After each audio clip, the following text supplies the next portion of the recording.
ಆ ಒಂದು ಸ್ವಾತಂತ್ರ್ಯ ಸಿಕ್ಕ ಮೇಲೆ ನಾವು ಇವತ್ತಿನ ದಿವಸ ಏನು ನಮ್ಮ ಕೆಲಸಗಳು ಮಾಡ್ತಾ ಇದೀವಿ ಅದರಲ್ಲಿ ನಾವು ತೋರಿಸ್ಬೇಕು. ನಾವು ನಮ್ಮ ಸಂವಿಧಾನವನ್ನ ರಕ್ಷಣೆ ಮಾಡ್ತಾ, ನಮ್ಮ ಸಂವಿಧಾನಕ್ಕೆ ಮರ್ಯಾದೆ ಕೊಡ್ತಾ ಎಲ್ಲರೂ ಜೀವನ ಮಾಡಬೇಕು ಅನ್ನೋ ಒಂದು ಮಾತನ್ನ ಹೇಳುತ್ತಾ, ನಮ್ಮ ಸರ್ಕಾರ ಏನಾದ ಎಲ್ಲರಿಗೂ ಶಿಕ್ಷಣದಲ್ಲಾಗಿರ್ಬೋದು, ಡೆವಲಪ್ಮೆಂಟ್ ವರ್ಕ್ ಆಗಿರ್ಬೋದು, ಯಾವತ್ತಿದ್ರೂ ಬಡವರ ಪರವಾಗಿರ್ಬೋದು ಅಥವಾ ಮಕ್ಕಳ ಪರವಾಗಿರ್ಬೋದು, ಯಾವತ್ತು ಇಂಥ ಬಂಧನ ನಮ್ಮ ಮಾನ್ಯ ಮುಖ್ಯಮಂತ್ರಿಗಳಾದ ಸಿದ್ದರಾಮಯ್ಯ ಸಾಹೇಬರು ಮತ್ತೆ ಉಪಮುಖ್ಯಮಂತ್ರಿಗಳಾದ ಡಿ.ಕೆ. ಶಿವಕುಮಾರ್ ಸಾಹೇಬರು ಯಾವಾಗಲೂ ಚಿಂತನೆ ಮಾಡ್ತಾ ಇರ್ತಾರೆ. ಮಕ್ಕಳ ಬಗ್ಗೆ ಆಗಿರ್ಬೋದು ಅಥವಾ ಬಡವರ ಬಗ್ಗೆ ಆಗಿರ್ಬೋದು.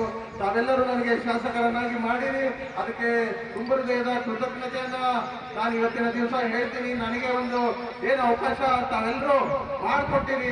ಸುರಪೂರಿನ ಮತಕ್ಷೇತ್ರದ ಅಭಿವೃದ್ಧಿ ಮಾಡೋದಕ್ಕೋಸ್ಕರ ಹಗಲಾಗಿರ್ಬೋದು, ರಾತ್ರಿ ಆಗಿರ್ಬೋದು ಅಥವಾ ನನ್ನ ಕನಸಲ್ಲೂ ಸಹಿತ ಸುರಪೂರು ಅಭಿವೃದ್ಧಿ ಆಗೋದನ್ನ ಕಾಣ್ತಾ ಇದ್ದೀನಿ.